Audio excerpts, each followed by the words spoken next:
You're probably one of a few kinds of people. You have either played Okami and loved it, Yay! played Okami and hated it, or have heard of it from one of the other two kinds of people. Huh? Let me preface this video by saying Okami is one of my favorite games ever made, right next to Dragon Quest XI, The Legend of Zelda Skyward Sword, Chrono Trigger, and Pokemon Mystery Dungeon Explorers of Sky. If you can't tell by that list of games what my go-to genre is, I'll tell you flat out. I love JRPGs, and Okami is one of the greats.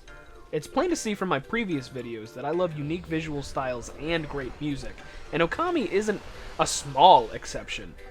It's really the game that started all of that. Released in 2006 on the Wii and PlayStation 2 to critical acclaim, and winning IGN's Game of the Year, and also in more recent years being widely considered to be one of the best games ever made, it's honestly surprising how under the radar Okami was, not getting much in the way of traction or sales, and gaining cult favorite status for many years. Even when re-released on the PlayStation 3 in 2012, the version I first played, it didn't start to get traction until late 2017 when the HD remaster was released for PlayStation 4, Xbox One, PC, and later for the Switch in 2018.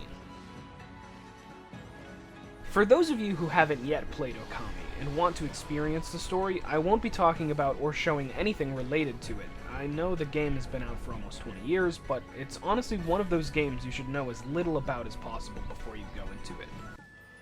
The game is structured very similarly to the Legend of Zelda series, being one of Hideki Kamiya's, the game director, favorite game series, with dungeons and puzzles, unlockable skills, gear, and abilities, hidden chests and collectibles scattered throughout the overland that you may be able to see but can't get to yet because you're missing a certain power. It promotes exploration and backtracking to find all of those sweet, delicious goodies. You play as the persona of the Shinto goddess of the sun, Amaterasu. The gameplay and puzzle solving is centered around the Celestial Brush, a calligraphy power which was also the inspiration for the art style. After restoring the various brush gods, they will allow you to harness their power, giving you more abilities with your Celestial Brush. These powers include things like Power Slash, a sword-based power, Lily Pads, which allow you to traverse water, and Cherry Bombs, which blow things up and look visually pleasing.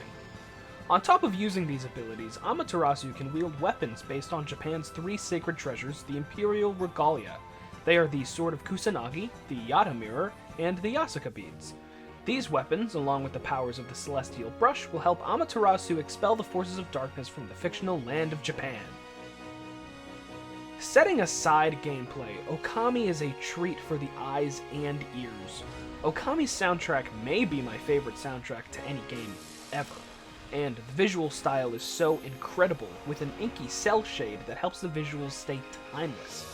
Without going into too much more nitty-gritty detail or making this video longer than it should be, if you happen to be one of the people who haven't played Okami yet, I strongly urge you to.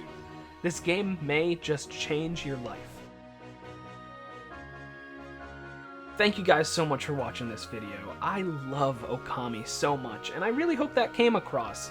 I think moving forward, I'm going to ideally be making one of these videos a month, even more ideally once every 2 weeks. So if you want to stick around, please consider subscribing, and if you like this video, please leave a like. It really does mean a lot. Stay tuned for more. I'll see you guys next time.